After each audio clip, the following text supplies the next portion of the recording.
이 찬양은 다윗의 찬양일 뿐만 아니라 우리 마음속에 있었던 낙심과 어려움에 대해서 그가 찬양으로 고백하고, 그리고 하나님 앞에 이런 기도와 찬양 예배를 통해서 회복되게 하는 그런 말씀을 우리가 우리 부모님들을 향하여서 이 말씀을 적용하고 좀 기도하면 좋겠다 싶습니다.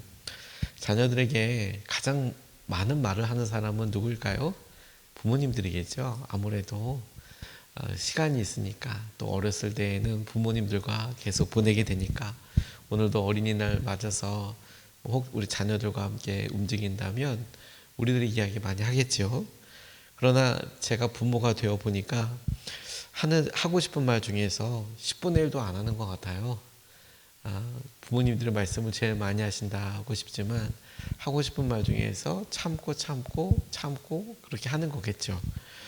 우리가 섭섭할 때는, 자녀들이 섭섭할 때는 다 이야기하는데, 또 부모님께서 섭섭한 말을 했다가는 또 우리는 다 기억하죠. 다 기억하고 정작 그게 전부가 아니라는 사실을 스스로 가정을 이루고 혹은 부모님의 나이가 되어 보면 이런 모습과 이런 마음이 있구나라는 것을 하나씩 하나씩 깨달아 가게 되는데, 여전히 우리가 사랑하기 때문에, 그리고 우리에게 가장 소중한 분들이기 때문에 우리에게 이야기하는 말이 아플 때가 참 많은 것 같아요. 그게 사실이니까. 그래서 똑같은 말을 해도 마음이 더 많이 남고 그런 것들을 우리가 보게 되죠. 그래서 오늘 이것을 거꾸로 이렇게 생각해 보면 좋겠어요. 왜 우리 부모님은 우리에게 그렇게 말을 하실까? 왜 그렇게 우리에게 들릴까? 부모님은 많은 것을 말하지 않는다. 사실 괜찮다 이렇게 말하지만 정작 가만히 생각해보고 기도해보면 우리 부모님들이 그렇게 말씀하시는 이유는 우리 부모님들 마음에도 상처가 많아서이겠구나. 혹은 우리에게는 할아버지, 할머니가 되는 부모님의 부모님은 어떻게 하셨을까? 살갑게 그렇게 말을 하고 사랑해 주었을까? 이렇게만 질문해 봐도 그 마음 안에는 상처, 외로움, 서운함 이런 것들이 많이 쌓여 있겠구나라는 것을 이제 우리가 알게 되는 거죠. 우리가 어느 정도 시간을 보내고 적어도 부모님을 위해서 우리가 기도하자라는 이런 도전이 우리가 영적으로 동의가 되고 그래 꼭 필요하다라고 이렇게 동의가 돼서 스스로 기도하는 자리, 혹은 온라인으로도 인터넷으로도 우리가 예배를 드리고 또 그 설교 영상을 같이 보면서, 적어도 우리가 초등학교, 국민학교 다닐 때 어버이날이라고 해서 선생님이 편지 써라. 그래서 편지를 이렇게 쓸 때 이걸 왜 쓰나? 이걸 왜 해야 되나? 이런 식의 생각을 갖고 있는 건 엄청 차이가 있겠죠. 더 많이 공감했다고 싶지만 또 정작 우리의 삶을 단편적으로 보면, 그래서 우리가 우리 마음속에 어떤 말을 다 하셔도 다 좋게 순하게 받아들이냐, 이건 또 다른 문제가 되니 이건 우리가 풀어야 될 중요한 영적인 도전이라고 싶습니다. 오늘 부모님을 위해서 우리가 두 번째로 기도하면서 어저께 영혼과 믿음을 위해서 기도해야 된다라고 이야기하고, 오늘은 그 마음에 남아있을 상처, 서운함에 대해서 우리가 하루 기도하면 좋겠다라고 싶습니다. 오늘 이 다윗의 시편에서 다윗이 노래하고 있는 이 내용 중에 우리가 이것을 적용해서 첫 번째로 부모님을 위해서 생각해보고 그 마음을 이해하기 위해서 질문해보고 붙잡고 기도하고 싶은 것은, 부모님의 마음에 말하지 못한 오래된 상처가 있다라는 점을 우리가 좀 같이 살펴보고 헤아려보고 기도하고 싶어요. 그리고 이해하고 싶습니다. 왜 그럴까? 우리 어머니는, 우리 아버지는 이런 게 아니라, 그래 우리 아버지, 우리 어머니 마음에도 상처가 있겠구나. 오래된 상처. 내가 다 알지 못하는, 아직까지도 우리에게 말하지 못하는. 왜 우리 부모님들이 항상 저희에게 엄청난 삶을 살았기 때문에 당신의 이야기를 쓰면 책을 몇 권 써도 모자란다, 이런 이야기들을 하시잖아요. 근데 정작 저는 그 이야기를 저희 어머니한테만 들은 줄 알았는데, 다른 목사님들도 이야기하는 걸 보면 우리 어머니가 이렇게 이야기하면서 다른 목사님들의 부모님들도 다 그렇게 이야기하신다고 그래요? 내가 겪었던 일을 써보면 책으로 몇 권, 몇십 권으로도 모자란다. 이런 삶을 사셨다라고 이야기를 하시더라고요. 오늘 5절 말씀에 상반절 말씀을 보면 이렇게 토로하고 있어요. 내 영혼아 내가 어찌하여 그렇게 낙심하며 어찌하여 그렇게 괴로워하느냐. 내 영혼아 네가 어찌하여 그렇게 낙심하며 어찌하여 그렇게 괴로워하느냐.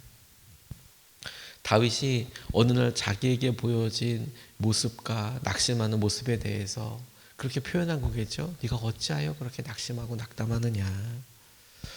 저희 부모님의 세대를 가만히 생각해 봅니다. 부모님의 세대에 낙심하는 법을 배웠나? 제가 배웠다라는 표현을 이렇게 조심스럽게 써본 이유는 그럴 만한 여유가 있었나라고 저는 이 문제를 붙잡고 기도하면서 그렇게 좀 제일 먼저 깨달아지더라고요. 저희 부모님들 세대, 우리가 오늘 기도할 때 우리 부모님들 세대는 말하지 않았을 뿐 표현하지 않고 살아오는 게 너무 당연한 시대이지 않았겠습니까? 일제시대 또 6.25 전쟁들이 있었고 만만치 않은, 지금 아무리 힘들다라고 이야기하지만 그 힘들다라고 이야기할 때 그것이 당장 옆에 폭탄이 떨어진다거나 당장 먹을 것이 전혀 없고 나만 그런 게 아니라 수없이 많은 사람들이 피난민으로 어떻게 살아야 될지도 모르는 상황에서 그렇게 치열하게 살아가는 정도는 아니잖아요. 근데 그렇게 경제적으로 가장 어려웠던 시기들을 묵묵히 걸어왔던 세대들인데, 그런데 자녀들을 사랑하는 마음과는 별개로 그냥 하루하루가 고되고 그냥 하루하루의 염려 걱정을 풀어오라고 하면, 기가 막힌 일들을 생각해 보라고 하면 이야기하는 것이 당연하지 않았죠. 당시만 해도 다 그렇게 산다고 생각했으니까. 그러니까 당연히 참고 사는 거 그렇게 되는 거라고 생각했는데, 그때는 따뜻하게 말하고 함께 한다고 생각할 수 없었던 치열한 시기였다는 것을 우리도 잘 알지 않습니까? 그야말로 밥을 굶어야 하고 자녀들을 고아원이나 친척집에 맡겨야 하는 상황들이었는데, 가만 보면 부모님들도 당신께서 말하지 못했던 여러 일들을 그 부모님의 부모님으로부터 사실 배우지 못한 거죠. 경험해 보지 못한 거죠.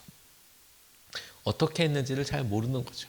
우리가 가만히 생각해서 오늘 기도할 때 우리들의 부모님을 생각해 보면 약간 오래된 스타일처럼, 왜 우리 부모님들은 다른 부모님들처럼 그렇게 우리를 챙겨주지 못했을까? 왜 그렇게 말하지 못했을까? 이런 생각을 해보며 또 할아버지 할머니 그 부모님을 또 생각해 보면 그 부모님으로부터 그런 사랑과 마음을 분명히 받았을 테지만 어떻게 표현하는지 그런 풍성한 표현과 삶 가운데 살지는 못하셨으니까, 그러니까 배운 적이 없으니까 표현을 못하시겠구나, 이런 생각이 드는 거예요. 박상미라는 공감 소통하는 그런 상담사 한 분이 마음 넌 누구니 이런 책에서 본인의 에피소드 하나를 적어놨는데 저는 정말 공감이 많이 갔어요.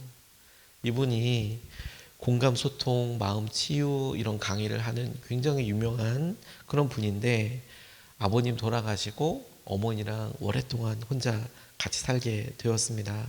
당연히 말을 제일 많이 하고 살죠. 둘이 같이 사니까. 둘이 많이 사니까 이야기도 하고, 근데 좋게 말을 하는데 서로 상처 주는 말을 그렇게 많이 한다는 것을 저 어느 날 깨닫게 된 거예요. 엄마는 평생 가족 사랑하고 가족을 위해서 평생 희생해 왔는데, 근데 말로 표현할 줄을 잘 모르시는 것 같더라는 겁니다. 그런데 또 이분은 엄마한테 칭찬받고 싶어서 어릴 때부터 애를 많이 썼대요. 근데 부족해서 그런 거라고 생각해서 늘 배로 노력하고 긴장하면서 살았대요. 외동딸이었거든요. 외동딸. 근데 엄마는 늘 칭찬보다 훈계를 더 많이 하셨는데, 이 엄마 얼굴을 보며 같이 웃고 싶어 하는데 엄마는 늘 걱정이 그렇게 많으시더라는 거예요. 늘 말하기를 너 밖에서 책 잡히지 않게 조심해라. 너 잘난 척하지 말아라. 너 그게 그렇게 된 게 네 탓 아니다. 꼭 그렇게 이야기를 하시더라는 거예요. 딸은 바깥에서 아우 이런 일이 있었어 엄마 이렇게 해서 내가 어떻게 될 것 같아 이렇게 얘기하면 아우 잘 됐다 이렇게 그냥 얘기해 주시면 참 좋잖아요. 너 잘난 척하지 말아라 하고 그렇게 얘기할 게 아닌데도 꼭 그렇게 이야기를 하더라는 거예요. 왜? 자식이 사랑하는데 어디 가서 책 잡힐까봐 늘 걱정하는 분이셨다는 거예요. 근데 그런 엄마 앞에 서면 이분이 항상 부족한 사람 같고 왜 나는 왜 엄마한테 칭찬받기가 이렇게 힘든 걸까 이런 생각이 들더래요. 가만 보니 자기 마음 안에 그렇게 울고 있는 어린 아이 하나가 이렇게 있다는 걸 알았답니다. 근데 이분이 40이 넘은 어느 날 이 어린아이가 엄마 앞에서 팍 폭발해버리는 일이 있었답니다. 그날도 어머니한테 칭찬받고 싶어서 내가 뭔가를 이렇게 자랑했는데 엄마가 또 훈계를 하셨다는 거예요. 그러니까 그날은 아이 그렇구나 하고 넘어갈 수 있는데 아유 엄마는 왜 맨날 훈계만 해요. 어떻게 사람이 웃으면서 칭찬 한 번을 안 해줘요. 제가 어릴 때부터 그게 얼마나 속상한지 알아요? 라고 그냥 그날도 그냥 넘어갈 수 있을 법한데 그날은 자기가 그게 퍽 본물 터지듯이 확 이야기를 해봤다는 거예요. 본인도 깜짝 놀랐대요. 그리고 보니 어느 날 7살 어린아이처럼 자기가 40도 훨씬 넘은 자기가 엄마 앞에서 울고 있더라는 거예요. 그런 얘기를 하면서. 그러니까 어머니도 엄마도 너무 놀랐죠. 그래서 어찌할 바를 모르다가 서로 어찌할 바를 모르다가 얼른 출근해 버렸다는 겁니다. 근데 그날도 밖에서 온종일 가족과 공감 대화를 하세요 이렇게 강의를 하고 돌아다녔는데 그러면서도 속으로 계속 어이구 너나 잘해 너나 잘해 이번에는 자기 속으로 너나 잘해 너나 잘해 이런 생각이 막 떠오르더래요. 밤에 퇴근해서 이렇게 갔는데 늘 어머니가 밤에 안 주무시고 기다렸는데 그날은 엄마 방에 불도 꺼져 있고 주무시고 계시더라는 거예요. 그래서 그러다가 진짜 주무시나 보다라고 갔는데 새벽에 문자가 왔어요. 딸아 미안하다 새벽에 엄마한테 문자가 이렇게 왔더라는 겁니다. 그 첫 문장을 읽고 이분이 통곡을 했는데 태어나서 처음 듣는 말이었다는 거예요. 딸아 미안하다라는 말이 가족끼리 사과한다는 게 부모가 자식에게 사과한다는 말을 한다는 게 쉽지 않은데 근데 모든 자식은 부모님의 사과를 받으면 통곡할 준비가 되어 있는 것 같더라. 자기가 정말 많이 울었다고 그래요. 그래서 어머니가 엄마 마음은 안 그런데 어려서 부모 사랑을 못 받고 자라서 마음을 말로 어떻게 표현해야 할지 모르겠다. 앞으로 노력해 볼게. 미안하다. 70이 훨씬 넘으니 엄마가 이렇게 표현을 하니까 통곡하면서 또 그날 밤도 본인이 보내면서 편지를 쓰면서 새벽을 맞았대요. 거꾸로 엄마한테. 그래서 그 보낸 편지의 한 문장에 주목했는데 그게 뭐냐면 어려서 부모 사랑을 못 받고 자라서라는 그 부분이 너무 마음에 와서 닿았대요. 아 우리 엄마 마음에도 어린 아이가 있는 거구나. 어린 아이가 있는 거구나. 그걸 그날 그 전날 그렇게 안타깝게 자기가 엉엉 울고 내 안에 있는 어린 아이를 마주하고 나니 우리 엄마 마음에도 그런 어린 아이가 있구나. 그래서 엄마한테 노트를 몇 권 사다 드렸답니다. 엄마 글 잘 쓰니까 엄마도 글 써봐. 일기 한번 써봐요. 이렇게 했는데 처음에는 무슨 글 쓰냐고 안 쓰겠다고 했던 어머니가 어느 날 보니까 5권째 자기 이야기를 쓰고 있더라는 거예요. 5권째.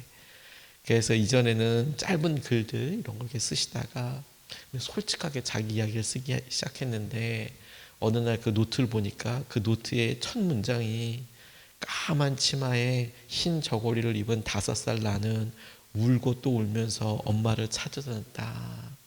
본인의 엄마가 자신의 엄마를 생각하면서 내가 5살 때 흰 저고리에 까만 치마 입고 다니며 엄마 찾아다녔다. 그런 글로 어렸을 때 이야기를 솔직히 풀어내는 것을 이렇게 보고 마음에 깜짝 우리 엄마 안에도 이런 어린아이가 있었구나.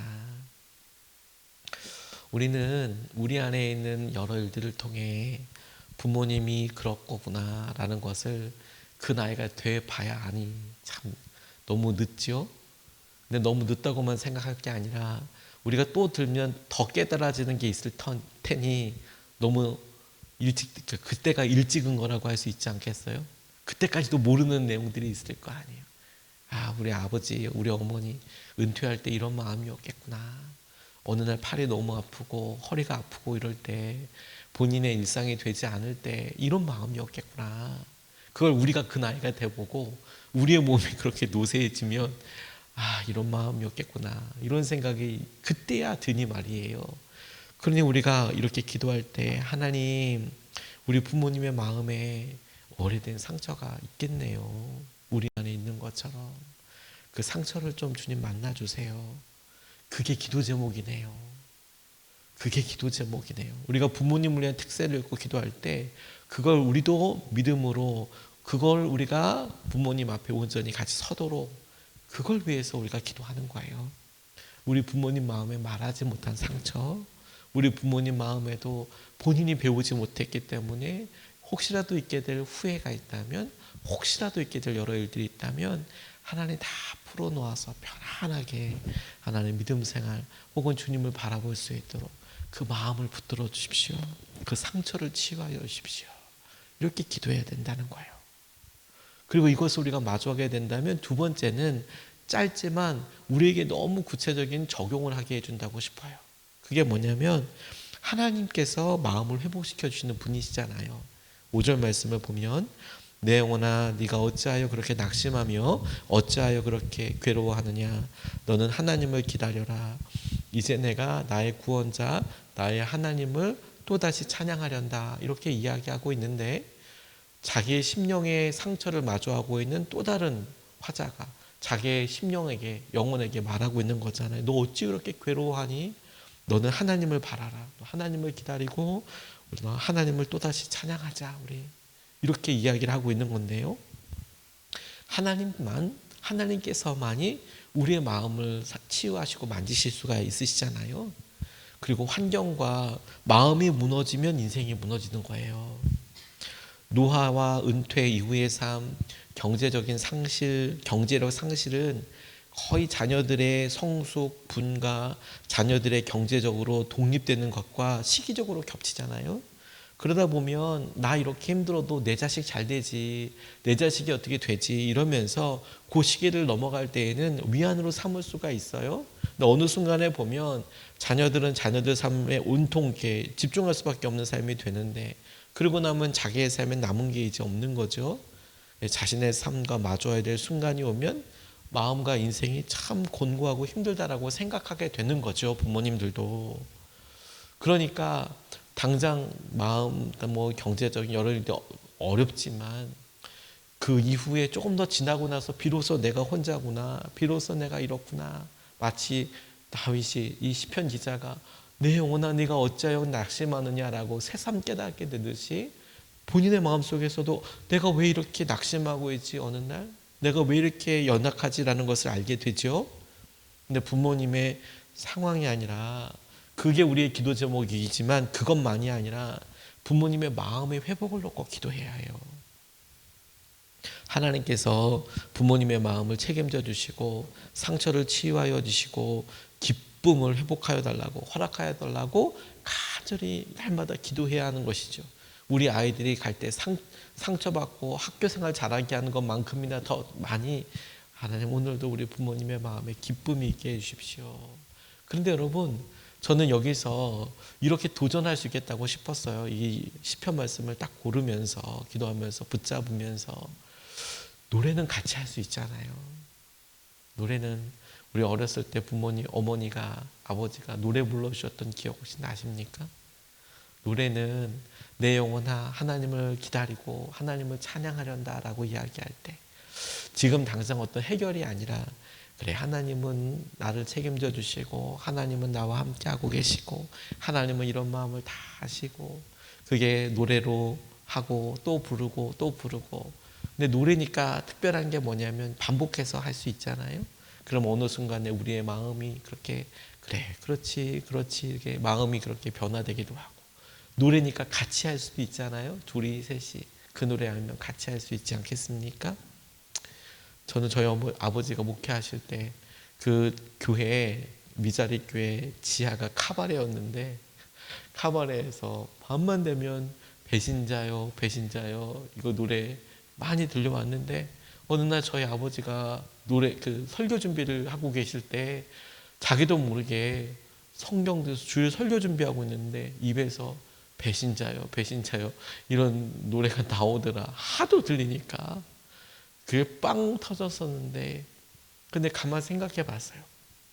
우리가 부모님을 만나서 사진 찍고 또 함께하는 이 시간에 우리의 여력과 힘이 안 될 수도 있고 또 될 수도 있고 기회가 없을 수도 있지만, 볼 때마다 저희 부모님들이 저희 귀에 정말 딱지가 않도록 노래 부르듯이 얘기한 게 있잖아요. 근데 우리도 뭐 복수하자는 느낌이 아니라 하나님께 믿음으로 우리 부모님과 함께 찬양하고 노래하듯이 믿음을 고백하고 우리 같이 노래 불러요. 같이 찬양해요. 부모님 우리가 특별 새벽 기도회를 통해서 도전한 것이 바로 그거죠. 한 1년 동안 우리가 새 노래를 부르듯이 우리 부모님과 함께 우리 같이 믿음의 노래를 불러요. 어머니, 아버지, 우리 믿음으로 이렇게 살아요. 우리 믿음으로 이렇게 해요. 믿음으로 같이 찬양해요. 우리도 연약하지만 우리 부모님의 연약한 모습을 그냥 가만히 그냥 그렇지 않고 어떻게 해요라고 그렇게 그냥 흔들리지 않고 오히려 우리가 마음을 붙잡고, 내 영혼아 어찌하여 네가 그렇게 낭망하고 네가 어찌하여 이렇게 두려워하느냐, 너는 하나님을 바라라, 내 하나님으로 인하여서 내가 오히려 기뻐하리로다 하는 것처럼 하나님 같이 예배하고 저는 우리가 노래하듯이 찬양하듯이 부모님을 위해서 함께 기도하며 함께 믿음을 사용해야겠다. 오늘 여러분 빨간 날이고 공휴일이고 혹여나 오늘 부모님 만날 계획이 있으시다면, 혹여나 우리 아이들 자녀들과 함께 통화할 일이 있으시다면, 혹여나 어떻게든 대화할 기회가 있으시다면 오늘 믿음으로 말하세요. 그리고 그 마음에 우리 부모님도 상처 있지, 그래, 주님께서 사실 은혜를 놓고 기도하시고 주님께서 사실 은혜를 놓고 함께 이 일이 내가 책임져야 될 거다라는 게 아니라 주님이 우리 마음을 아시고 회복시켜 주시는데, 그 주님을 향하여 함께 노래하는 사람으로, 함께 기도하는 사람으로 오늘 우리가 부모님을 위하여 그 마음의 회복과 상처의 치유를 위하여 기도하고, 그 치유하심과 은혜와 평안이 우리 부모님에게 깊이 깃들고 만져주시기를 우리가 함께 기도하면 좋겠습니다.